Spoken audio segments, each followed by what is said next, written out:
ត្រូវប្រយ័ត្នចំនួនករណីលាងឈាមចំពោះមនុស្សវ័យក្មេងកើនឡើងកាន់តែច្រើនចំនួនយុវជនដែលប្រឈមមុខនឹងជំងឺខ្សោយតម្រងនោមនិងការលាងឈាមកំពុងកើនឡើងក្នុងអត្រាគួរឲ្យព្រួយបារម្ភការទទួលស្គាល់សញ្ញាព្រមានទាន់ពេលវេលាគឺមានសារៈសំខាន់ខ្លាំងណាស់សម្រាប់ការអន្តរាគមន៍ទាន់ពេលវេលាដើម្បីការពារមុខងារតម្រងនោមការកើនឡើងនៃករណីលាងឈាមចំពោះមនុស្សវ័យក្មេងក្នុងប៉ុន្មានឆ្នាំថ្មីនេះចំនួនករណីនៃការខ្សោយតម្រងនោមដំណាក់កាលចុងក្រោយចំពោះមនុស្សវ័យក្មេងដែលមានអាយុក្រោម40ឆ្នាំកំពុងកើនឡើងឥតឈប់ឈរអ្នកជំនាញព្យាករណ៍ថាបើគ្មានការអន្តរាគមន៍ទាន់ពេលវេលាទេចំនួននេះនឹងបន្តកើនឡើងមូលហេតុចម្បងនៃស្ថានភាពនេះគឺនៅក្នុងការផ្លាស់ប្ដូររបៀបរស់នៅរបស់មនុស្សវ័យក្មេងសម័យទំនើបទម្លាប់ញ៉ាំអាហារមិនល្អខ្វះការហាត់ប្រាណនិងសម្ពាធការងារធ្វើឲ្យរាងកាយធ្លាក់ក្នុងសភាពខ្សោយតម្រងនោមយ៉ាងងាយការសិក្សាមួយដែលត្រូវបានចេញផ្សាយនៅក្នុងកាសែត Heal and Life ក្នុងឆ្នាំ2023បានបង្ហាញថាអត្រានៃមនុស្សវ័យក្មេងដែលមានជំងឺតម្រងនោមរ៉ាំរ៉ៃនៅទីក្រុងធំកំពុងកើនឡើងយ៉ាងឆាប់រហ័សដោយសារតែបរិស្ថានរស់នៅបំពុលនិងទម្លាប់រស់នៅគ្មានរបៀបជាក់លាក់នេះគឺជាការដាស់តឿនមួយសម្រាប់យើងទាំងអស់គ្នាអំពីសារៈសំខាន់នៃការលើកកម្ពស់ការយល់ដឹងអំពីសុខភាពតម្រងនោមជាពិសេសក្នុងចំណោមយុវជនសញ្ញាដំបូងនៃជំងឺតម្រងនោមចំពោះមនុស្សវ័យក្មេងដើម្បីជៀសវាងការធ្លាក់ចូលទៅក្នុងស្ថានភាពអកុសលខាងលើការទទួលស្គាល់ជាដំបូងនៃសញ្ញាព្រមាននៃជំងឺតម្រងនោមគឺមានសារៈសំខាន់ខ្លាំងណាស់ដំបូងត្រូវយកចិត្តទុកដាក់ចំពោះការផ្លាស់ប្ដូរទម្លាប់នៃការនោមប្រសិនបើអ្នកឃើញខ្លួនឯងនោមញឹកញាប់ជាពិសេសនៅពេលយប់ឬទឹកនោមរបស់អ្នកមានពពុះពណ៌ក្រហមឬពណ៌ត្នោតវាអាចជាសញ្ញាដំបូងនៃបញ្ហាតម្រងនោមលើសពីនេះទៀតការបញ្ចេញទឹកនោមមិនធម្មតាតិចពេកឬច្រើនពេកក៏ជាអ្វីដែលគួរឲ្យព្រួយបារម្ភដែរសញ្ញាសម្គាល់មួយទៀតគឺហើមប្រសិនបើអ្នកជួបប្រទះការហើមនៅកជើងមុខឬក៏ជុំវិញភ្នែករបស់អ្នកនេះអាចជាសញ្ញានៃការរក្សាទឹកដោយសារតែមុខងារតម្រងនោមខ្សោយក្រៅពីនេះអារម្មណ៍នឿយហត់ក្នុងរយៈពេលយូរទោះបីជាមិនបានធ្វើការងារធ្ងន់រួមជាមួយនឹងការលំបាកក្នុងការផ្ដោតអារម្មណ៍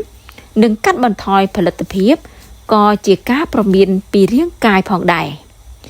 មិនត្រឹមតែប៉ុណ្ណោះមនុស្សជាច្រើនក៏ជួបប្រទះនឹងការផ្លាស់ប្ដូររសជាតិបាត់បង់ចំណង់អាហារចង្អោរនិងសូម្បីតែដង្ហើមដែលមានក្លិនអាម៉ូញ៉ាក់ការរមាស់ស្បែកជាប់រហូតដែលមិនអាចពន្យល់បានក៏អាចជាសញ្ញានៃការប្រមូលផ្ដុំជាតិពុលនៅក្នុងឈាមដែលតម្រងនោមមិនអាចចម្រោះចេញបានទីបំផុតការឈឺខ្នងឬត្រគាកសម្ពាធឈាមខ្ពស់និងការដកដង្ហើមខ្លីៗនៅពេលធ្វើលំហាត់ប្រាណគឺជារោគសញ្ញាទាំងអស់ដែលត្រូវប្រុងប្រយ័ត្នកត្តាហានិភ័យនៃជំងឺតម្រងនោមចំពោះមនុស្សវ័យក្មេងមិនមែនគ្រប់គ្នាសុទ្ធតែងាយនឹងកើតជំងឺតម្រងនោមនោះទេប៉ុន្តែកត្តាខាងក្រោមអាចបង្កើនហានិភ័យរបស់អ្នកជាដំបូងប្រវត្តិគ្រួសារដែលមានជំងឺតម្រងនោមគឺជាកត្តាសំខាន់បន្ទាប់មកទៀតជំងឺមូលដ្ឋានដូចជាជំងឺទឹកនោមផ្អែមជំងឺលើសឈាមគឺជាការរួមចំណែកដល់ការពន្លឿនដំណើរការនៃការថយចុះមុខងារតម្រងនោមផងដែរទម្លាប់នៃការញ៉ាំអាហារមិនល្អដូចជាញ៉ាំអំបិលច្រើនពេកអាហារកែច្នៃច្រើនពេកឬការបំពានថ្នាំបំបាត់ការឈឺចាប់និងថ្នាំអង់ទីប៊ីយ៉ូទិកក៏ជាពិរុទ្ធជនដែលអាចកើតមានផងដែរការមិនបានទទួលទានទឹកគ្រប់គ្រាន់ឬការទប់នោមជាញឹកញាប់ក៏មានសម្ពាធខ្លាំងដល់ក្រលៀនដែរលើពីនេះភាពធាត់ភាពអសកម្មក្នុងរាងកាយការជក់បារីនិងការប្រើប្រាស់សារធាតុរញោចគឺជាកត្តាហានិភ័យទាំងអស់ដែលមិនអើពើបានការការពារជំងឺតម្រងនោមចំពោះមនុស្សវ័យក្មេងដើម្បីការពារសុខភាពតម្រងនោមមនុស្សម្នាក់ៗត្រូវចាត់វិធានការបង្ការយ៉ាងសកម្មជាបឋមការរក្សារបៀបរស់នៅដែលមានសុខភាពល្អ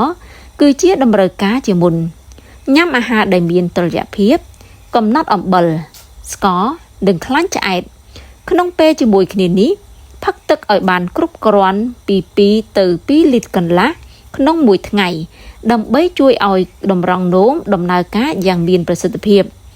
ការធ្វើលំហាត់ប្រាណឲ្យបានទៀងទាត់យ៉ាងហោចណាស់30នាទីក្នុងមួយថ្ងៃក៏ជាវិធីដ៏ល្អមួយដើម្បីកែលម្អសុខភាពទូទៅផងដែរប្រសិនបើអ្នកមានជំងឺទឹកនោមផ្អែមឬលើឈាមសូមតាមដានការព្យាបាលរបស់អ្នកនិងពិនិត្យឲ្យបានទៀងទាត់ដើម្បីជៀសវាងការខូចខាតតម្រង់នោមជាពិសេសកុំប្រើថ្នាំបំបាត់ការឈឺចាប់ឬថ្នាំអង់ទីប៊ីយោទិកដោយគ្មានវេជ្ជបញ្ជាពីវេជ្ជបណ្ឌិតការពិនិត្យសុខភាពជាទៀងទាត់ជាពិសេសការធ្វើតេស្តមុខងារតម្រង់នោមអាចជួយរកឃើញបញ្ហាដែលអាចកើតមាននៅដំណាក់កាលដំបូងជាចុងក្រោយលុបបំបាត់ទម្លាប់អាក្រក់ដូចជាការជក់បារីការផឹកស្រានិងការប្រើប្រាស់សារធាតុរំញោចសកម្មភាពតូចៗទាំងនេះអាចជះឥទ្ធិពលយ៉ាងធំដល់សុខភាពតម្រង់នោមរបស់អ្នកជំងឺខ្សោយតម្រង់នោមលែងជាជំងឺរបស់មនុស្សចាស់ទៀតហើយប៉ុន្តែកំពុងក្លាយជាការគំរាមកំហែងដល់មនុស្សវ័យក្មេងបន្តិចម្ដងសញ្ញាដំបូងទាំងនេះហាក់ដូចជាសាមញ្ញប៉ុន្តែអាចជាការប្រមានធ្ងន់ធ្ងរអំពីសុខភាពតម្រង់នោមដូច្នេះកុំធ្វើជាប្រធានបទនៅពេលរាងកាយរបស់អ្នកបញ្ជូនសញ្ញាមិនធម្មតាតាមដានសញ្ញារាងកាយរបស់អ្នកបង្កើតរបៀបរស់នៅដែលមានសុខភាពល្អនិងទៅជួបគ្រូពេទ្យរបស់អ្នកឲ្យបានទៀងទាត់ដើម្បីការពារសុខភាពរបស់អ្នកឲ្យល្អបំផុត